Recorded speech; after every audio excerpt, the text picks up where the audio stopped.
ఈరోజు శివసేన పార్టీ తెలంగాణ రాష్ట్ర కార్యాలయం వద్ద బంగ్లాదేశ్ లోని హిందువుల పైన జరుగుతున్నటువంటి అతి కిరాతకమైనటువంటి దాడులను నిరసిస్తూ ఈరోజు నిరసన కార్యక్రమం ఇక్కడ నిర్వహించడం జరిగింది. బంగ్లాదేశ్ లోని హిందువుల పైన కావాలని పనిగట్టుకొని అక్కడ ఉన్నటువంటి ఉగ్ర మూకలు ఆ యొక్క దేశస్తులు బంగ్లాదేశ్ లో మైనార్టీల సంఖ్య మొత్తానికి తగ్గించాలని, బంగ్లాదేశ్ లో మైనార్టీలను లేకుండా చేయాలని ఈరోజు ఒక కంకణం కట్టుకొని ఈరోజు బంగ్లాదేశ్ పైన ఇతర దేశాల ప్రాబల్యం ఉన్నట్టుగా ఈరోజు స్పష్టంగా మనకు కనిపిస్తా ఉన్నది.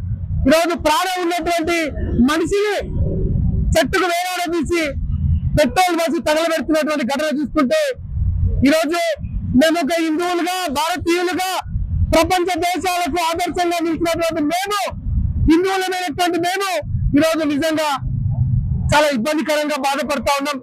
అక్కడి అఘాయిత్యాలను చూస్తూ మా వల్ల అవ్వట్లేదు తట్టుకోవడం.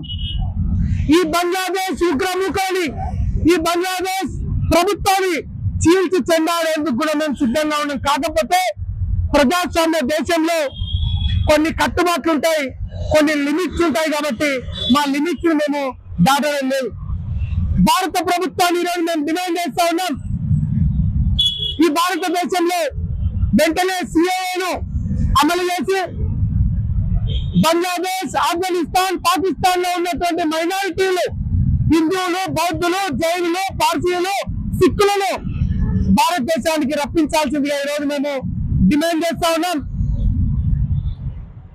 ప్రపంచంలో ఎక్కడ హిందువు ఏ దేశంలో ఉన్నా ఆ హిందువుకి ఏదైనా జరిగితే సహాయం కోసం చూసే ఏకైక దేశం నా భారతదేశం. భారతదేశం నా వైపు చూస్తుంది, భారతదేశం నన్ను ఆదుకుంటుంది, నాకు అండగా నిలబడుతుందని ప్రపంచ దేశాల్లో ఉన్నటువంటి హిందువులందరూ కూడా ఈరోజు భావిస్తున్నటువంటి తరుణం.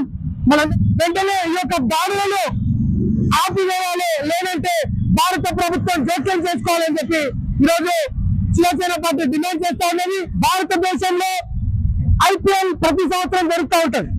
ఈ యొక్క ఐపీఎల్ లో బంగ్లాదేశ్ క్రికెటర్లను తీసుకోవడం జరుగుతూ ఉన్నది.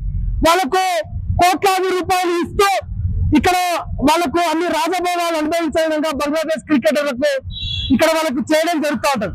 నేను అడుగుతా ఉన్నాను, ఈరోజు మన హిందువులని, మైనార్టీలని బంగ్లాదేశ్ లో ఆ విధంగా ఊచకోతకు వస్తా ఉంటే, ఆ విధంగా అడ్డంగా నరికేస్తా ఉంటే, పెట్రోల్ పోసి తగలబెడతా ఉంటే ఆ దేశ పౌరులైనటువంటి బంగ్లాదేశ్ క్రికెటర్లకు ఈ ఐపీఎల్ లో ఆడిచ్చే అవకాశం ఎందుకు ఇవ్వాలి? అసలు బంగ్లాదేశ్ క్రికెటర్లు ఐపీఎల్ లో ఎందుకు ఉండాలి? భారతదేశంలో ఐపీఎల్ ప్రతి సంవత్సరం జరుగుతూ ఉంటది. ఈ యొక్క ఐపీఎల్ లో బంగ్లాదేశ్ క్రికెటర్లను తీసుకోవడం జరుగుతూ ఉన్నది. వాళ్ళకు కోట్లాది రూపాయలు ఇస్తూ ఇక్కడ వాళ్ళకు అన్ని రాజభోగాలు అనుభవించే విధంగా బంగ్లాదేశ్ క్రికెటర్లకు ఇక్కడ వాళ్ళకు చేయడం జరుగుతూ ఉంటది. నేను అడుగుతా ఉన్నాను, ఈరోజు మన హిందువులని, మైనార్టీలని బంగ్లాదేశ్ లో ఆ విధంగా ఊచకోతకు వస్తా ఉంటే, ఆ విధంగా అడ్డంగా నరికేస్తా ఉంటే, పెట్రోల్ పోసి తగలబెడతా ఉంటే ఆ దేశ పౌరులైనటువంటి బంగ్లాదేశ్ క్రికెటర్లకు ఈ ఐపీఎల్ లో ఆడిచ్చే అవకాశం ఎందుకు ఇవ్వాలి? అసలు బంగ్లాదేశ్ క్రికెటర్లు ఐపీఎల్ లో ఎందుకు ఉండాలి? బంగ్లాదేశ్ ప్లేయర్లను ఐపీఎల్ లో ఆడిస్తే మాత్రం శివసేన పార్టీ చూస్తూ ఊరుకోదు. ఖచ్చితంగా ఆనాడు బొంబాయిలో వాంఖేడే స్టేడియంలో బాల్ ఠాకరే గారు ఏ విధంగా అయితే తన సమాధానం నిష్పక్షపాతంగా చెప్పాడో, అదే తరహాలో ఖచ్చితంగా బంగ్లాదేశ్ ప్లేయర్లు ఉన్నటువంటి టీం ఈ హైదరాబాద్ లో మ్యాచ్ ఆడితే మాత్రం ఖచ్చితంగా అదే సమాధానం ఉంటుందని ఈరోజు మేము తేల్చి చెప్తున్నాం. 100% చేసి తీరుతామని కూడా ఈరోజు మేము చెప్తా ఉన్నాం. ఎందుకంటే బంగ్లాదేశ్ లో హిందువుల తలలు నరికేస్తా ఉంటే నీచాతి నీచంగా, ఘోరాతి ఘోరంగా, అతి హీనంగా హింసను ప్రేరేపిస్తూ నడి రోడ్డు పైన కొట్టుకుంటూ చంపుకుంటూ పోతుంటే ఆ ప్లేయర్స్ తీసుకొచ్చి కోట్ల రూపాయలు ఇస్తాం, వాళ్ళకి రాజభోగాలు ఇస్తాం అంటే మాత్రం ఊరుకునే ప్రసక్తి లేదు. శివసేన పార్టీ తీర్చి ఊరుకోదని చెప్పేసి ఈరోజు తేల్చి చెప్తా ఉన్నాం. చరిత్ర సృష్టించినోడు ఇప్పుడు ఆ చరిత్రని తిరగరాయబోతున్నాడు. అబద్ధాల గోడల్ని బద్దలు కొట్టి నిజాలను రాగా మీ ముందుంచబోతున్నాడు.